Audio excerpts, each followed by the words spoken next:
Greetings from the Balkan Forum. Welcome to the BF podcast. As usual, we will start with the positive headlines from our region. In the third collection, we have selected the following positive news that focus on the progress and achievements in the region, starting with regional cooperation, bilateral cooperation, and country news. Regional cooperation. The Independent Balkan News Agency writes about the Energy Expo being held in Tirana, Albania during October 5th and 6th, focusing on renewable energy and energy efficiency. The market players of this field will present their services and products, with participants that will come from Albania, Bosnia and Herzegovina, Croatia, Greece, Kosovo, Macedonia, and Serbia. Macedonia Information Agency writes about the recent meeting that the leaders from the Western Balkans countries had at the World Economic Forum in Geneva, which set out measures to continue the process of dialogue and cooperation in order to ensure stability in the region, economic growth and competitiveness. The establishment of the upcoming organization of the Regional Southeastern European Summit in 2019 was also announced. The leaders agreed to set up a Western Balkans Competitiveness Council to improve productivity and better environments for innovation and entrepreneurship. Bilateral cooperation, Albania and Serbia. The Albanian Telegraphic Agency writes about the recent conference Serbs and Albanians, Which Way Further, organized in Tirana by the ATA and the news agency from Serbia Tanjug, when the representatives of both countries talk about the significance of cooperation in the field of economy, mobility, and the importance that the media plays in shaping the perception that people in both countries create for one another. Macedonia and Serbia. N1 writes that Macedonia and Serbia will soon build a joint customs office. Skopje and Belgrade will soon build a railway station with customs inspection office. The project will have an approximate cost of €4.5 million. Country news, Albania. Albanian Telegraphic Agency writes about the plans that European Bank for Reconstruction and Development foresees to implement financially in Albania. In a press conference, the EBRD said that they are planning to invest in Albania and the region, specifically in the field of agribusiness. The strategy for the year 2019 to 2023 has been published and will start its implementation soon. Bosnia and Herzegovina. Sarajevo Times writes about the first solar tree that the country will have soon. By the end of 2018, the old town of Sarajevo is expected to install a solar tree, which will use solar energy to illuminate the surrounding environment and serve as a solar charger for cell phones. The point of solar tree is to gather youth around this idea and educate them on the importance of renewable energy. Croatia. Total Croatia News writes about the successful tourism that this year country has marked. Croatia is heavily dependent of tourism and foreign investment, as such has put a lot of effort to keep the trend of tourists visit going. However, recently the country has shown growth even when it comes to having the tourists spend more money. According to the European Tourism Income Table, the country has seen an increase in the revenue of $1 billion, ranking Croatia 13th in the list. Greece. The Independent Balkan News Agency writes about the new agreement on energy signed by the government of Greece with ExxonMobil, Total and Help. The Greek Minister of Environment and Energy has assured the public that the prior research procedures and the European environment legislation has been 100% followed. Montenegro.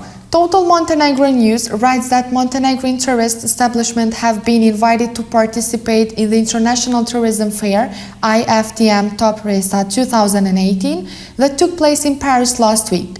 During the fair, a number of government institutions and businesses had the opportunity to promote their products and services. According to statistics, around 60,000 French tourists visited Montenegro in 2017, and after this event, the number is expected to increase. Now my colleague Astrid Istrefi will introduce and have a conversation with the guest for this week.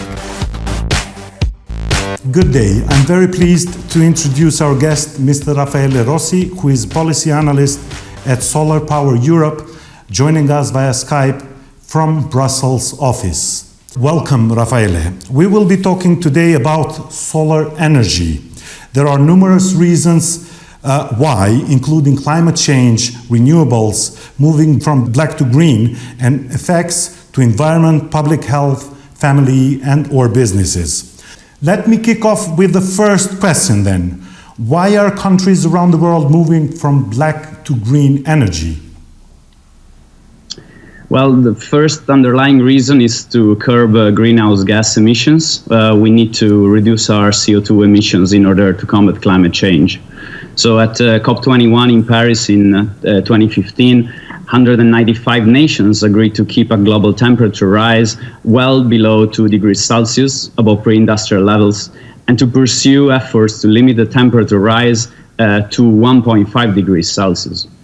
And under this perspective, the falling cost of renewable energy technologies is going to play a key role to meet these targets, especially solar power, which is now a mature and well-developed technology, has seen a price decrease at a rapid pace in the last years. To give you an idea, in the last 15 years, the price of solar has dropped by a staggering 75%. In many countries, solar now is the cheapest form of energy source.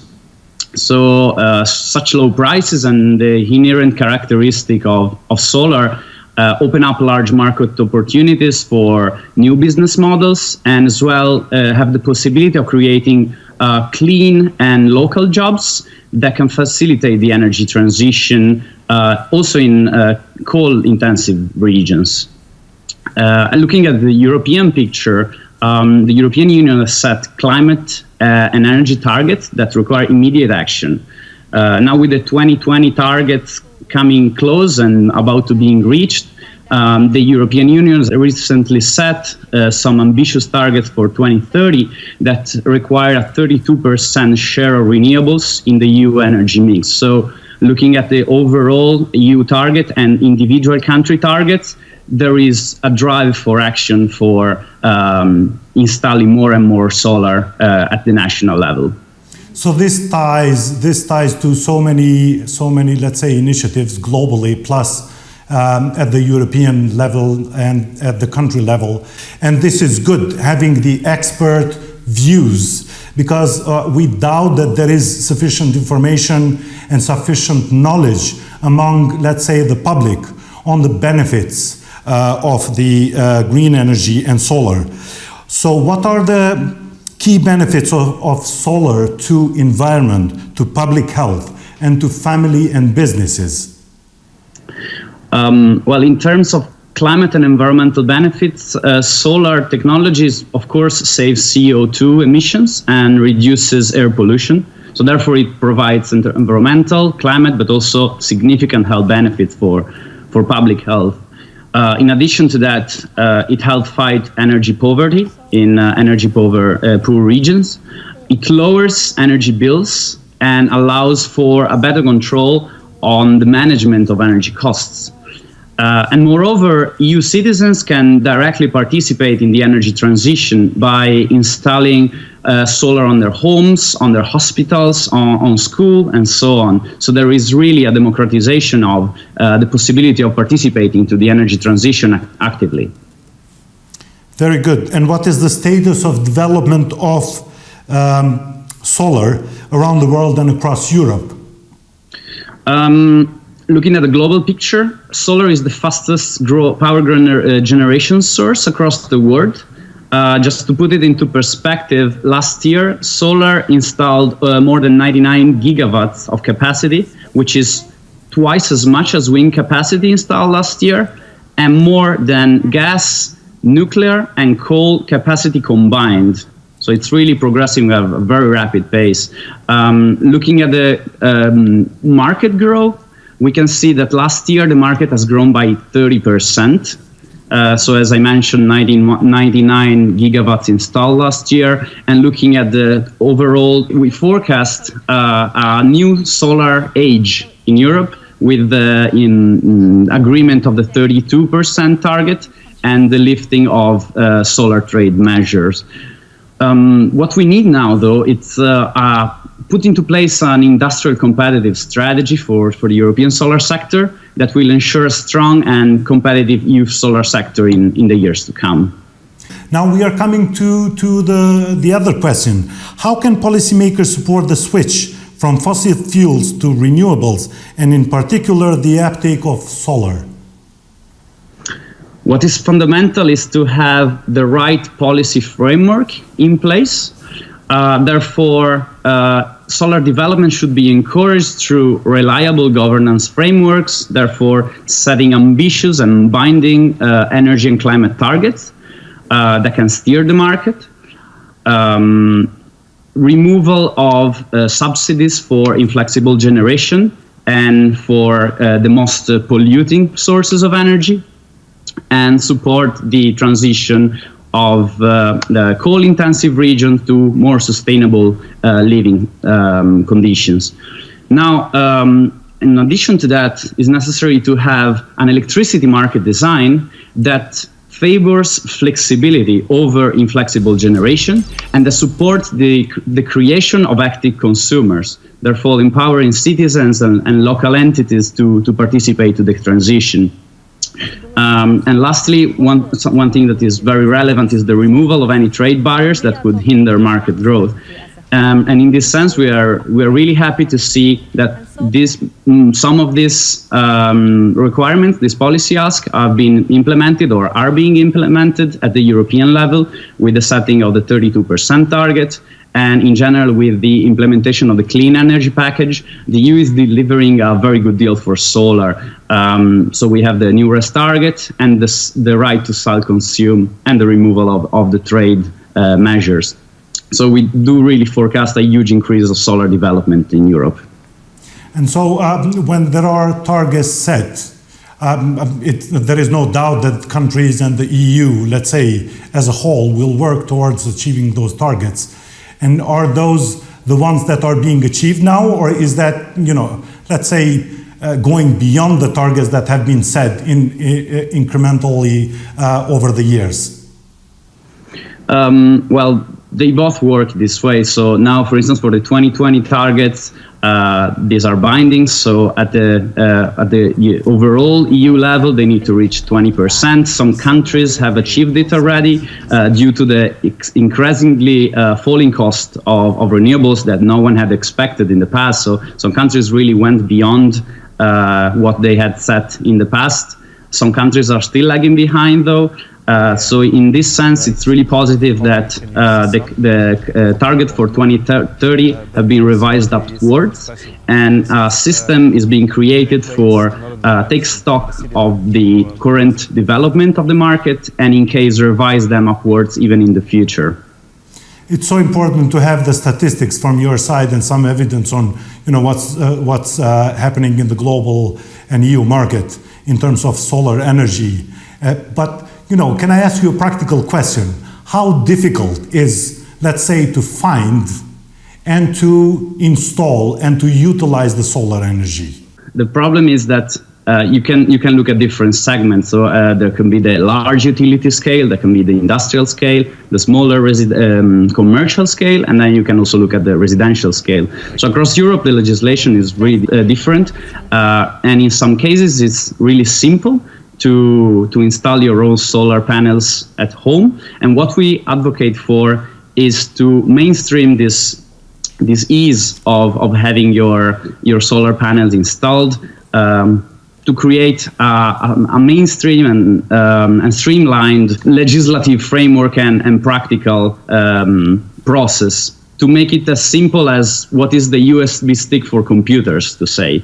However, some barriers have to be overcome, and there again, mostly are on an administrative and on a practical level rather than on a cost level. And so, do you see that participation growing, that people are interested, that people want to do more of solar energy? Yes, absolutely. That's something we are witnessing. We are launching several campaigns now at Solar Power Europe, one of which is called Generation Solar, and we have been across Europe to film and talk to different owners of solar panels around Europe, and we have seen that there is a lot of participation and enthusiasm towards solar technology. So we have been to schools, to farms, to houses, ranging from Oslo to Romania and Austria, and we see that the citizens are really enthusiastic towards solar, and they also understand the benefits that provides beyond CO2 emission reduction. That is very encouraging to know, and we are hoping that the same spirit will be kind of more rapidly coming to our region and our countries here in the Western Balkans. And is there anything that you would like to add before we conclude this conversation?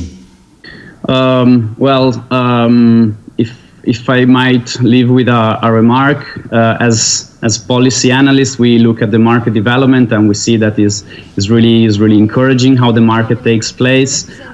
Now the future of the market is overall positive, but of course growth can be enhanced by the right policy, by the right policy framework, and so I believe that government should really support this transition through active legislation and trying to remove the barriers, the technical, administrative, and economic barriers that are still left behind. Thank you very much, Mr. Rossi. It was a pleasure having you here, and we will reconnect again soon as we move on with discussing the similar issues in the energy sector across the region, but of course taking the experiences and lessons from the EU and globally. Thanks to you. Have a nice day. This is all from us for this third collection. Follow us next time. Until then, be good.